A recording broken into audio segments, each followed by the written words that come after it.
The tension in the congressional hearing room was so thick you could cut it with a knife.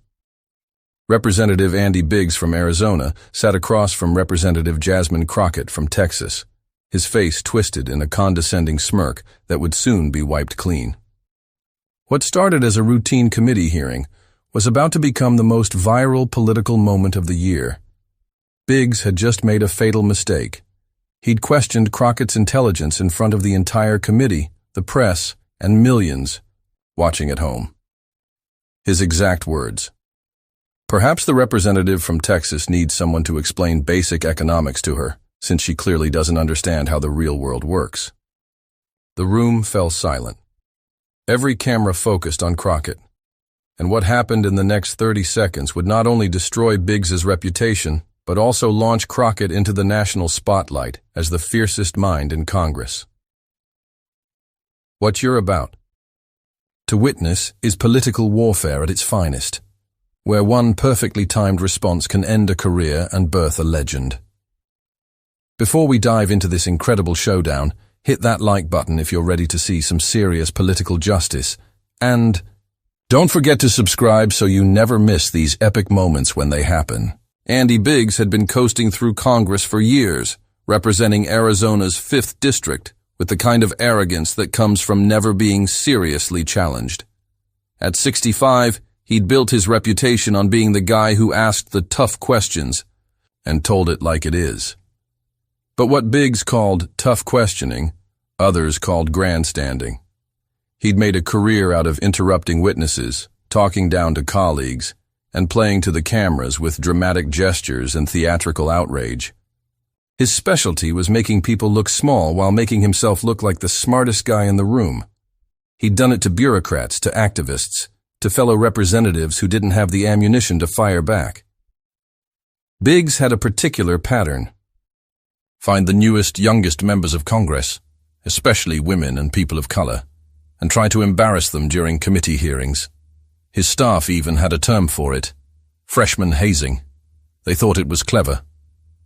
They thought it made him look powerful. Today, he'd set his sights on Jasmine Crockett, thinking she'd be just another easy target. What Andy Biggs didn't know about Jasmine Crockett could fill a law library. At 43, the representative from Texas had already lived 3 different successful careers before ever setting foot in Congress. She wasn't just some freshman politician who'd gotten lucky. She was a walking, talking, thinking weapon who'd been preparing for this moment her entire life. Crockett had started as a criminal defense attorney in Dallas, where she'd built a reputation for dismantling prosecutors' cases with surgical precision.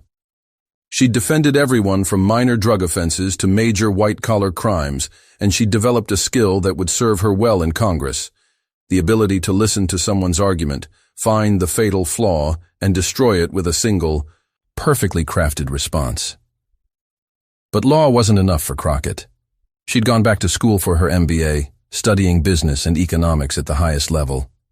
She understood markets, budgets, and financial systems better than most people understood their own bank accounts. When she talked about economic policy, she wasn't reading from talking points. She was drawing from years of real-world experience.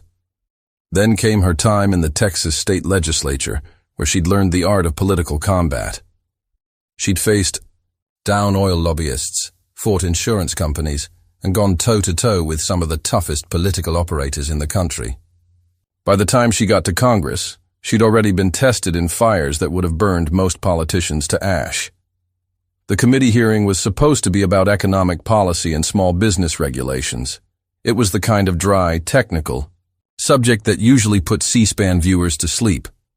But when you put Andy Biggs's ego in the same room as Jasmine Crockett's intelligence, boring was never going to be an option.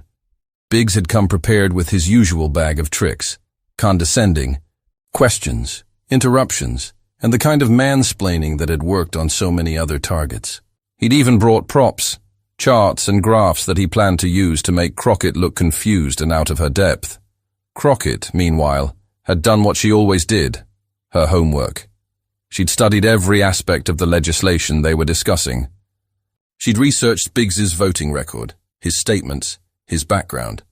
She'd even looked into his business dealings before he came to Congress. She came armed with facts, figures, and a memory that could store and retrieve information like a computer. The stakes were higher than just one committee hearing. This was about respect, about who belonged in the halls of power, about whether intelligence and preparation could triumph over arrogance and assumption. It was about proving that the new generation of leaders wasn't going to be intimidated by the old boys' club. Neither of them knew it yet, but this hearing was about to become a masterclass in how quickly political fortunes can change when preparation meets opportunity.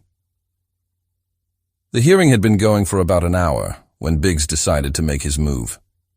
The topic was small business lending requirements, and Crockett had just finished explaining why certain regulations were necessary to prevent predatory lending practices that disproportionately affected minority-owned businesses. It was a nuanced argument that showed deep understanding of both economic theory and real-world application. But to Biggs,